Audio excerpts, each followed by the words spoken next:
ఎక్కడ పెట్టుకుంటారు? ఇంజన్ తీసుకుని వెళ్ళిపోతారు, దీన్ని కట్టేసి వెళ్తారు అంతే. అవును, ఇంజన్ ఇంజన్ తీసుకెళ్ళిపోతారు. ఎందుకంటే ఇంజన్ తో సహా వెళ్ళిందంటే గుద్దిందంటే ఇంకేం లేదు, పెను ప్రమాదం జరుగుతుంది. కాబట్టి ఇంజన్ తీసేసి అక్కడ పెట్టి కట్టేస్తారు, మంచి కొబ్బరి తాళ్లతో వాటితో కట్టేస్తారు. వాటర్ ఆ ఫోర్స్ కి 11.5 లక్షల క్యూసెక్కులు వాటర్ ఎంత స్పీడ్ లో వస్తుంటది అది. దానికి ఇదేంటి కొండలనే పిండి చేసేస్తుంది. కాబట్టి అది వచ్చేసింది, ఈ లాక్ వచ్చేసింది. మొత్తం ఒకటి కాదు 5 బోట్లు, 5 బోట్లు కలిపి గుద్దినాయి. అప్పుడు జరిగింది కూడా అదే. చంద్రబాబు కానీ రాజకీయ విమర్శల్ని రెండు పార్టీలని అంటే ఈ సమయంలో అవసరమా? రెండు పార్టీలు తప్పుబట్టేలాగా ఉన్నాయా?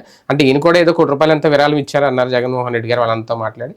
మంత్రులు కూడా స్వచ్ఛందంగా ఎవరి కాళ్ళు ఎంత ఇచ్చుంటే బాగుండేదమ్మో. ఈ అనవసరమైన వ్యాఖ్యల మీద ఇక్కడ కూడా ఇంకా రాజకీయాలు మాట్లాడుకునే అవసరమైన టాపిక్ ని పక్కకు పెట్టేస్తున్నారా? ఇది అటెన్షన్ డైవర్షన్. ఇప్పుడు ఏదైతే నీ ఫెయిల్యూర్ కవర్ కావాలంటే, ఇప్పుడు ఈ వరద బాధితుల్లో తెలుగుదేశం అభిమానులు ఉంటారు, వైసీపీ ఉంటారు, జనసేన అభిమానులు ఉంటారు, బీజేపీ అభిమానులు ఉంటారు, అందరూ ఉంటారు.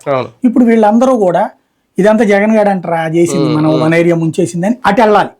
అది అనుకోవాలి. ఇక్కడ తిండి రాలేదు, నీళ్లు రాలేదు, ఇవన్నీ రాకుండా ఉండాలంటే అంటే రేపటికి నువ్వు ఒక టాపిక్ ఇచ్చేసి నువ్వు ఆ టాపిక్ మీద డిస్కస్ చేసుకుంటే నీ ఇది అసలు మర్చిపోతావు. పెద్ద దెబ్బ చిన్న దెబ్బ, పెద్ద గీత చిన్న గీత అంటారు.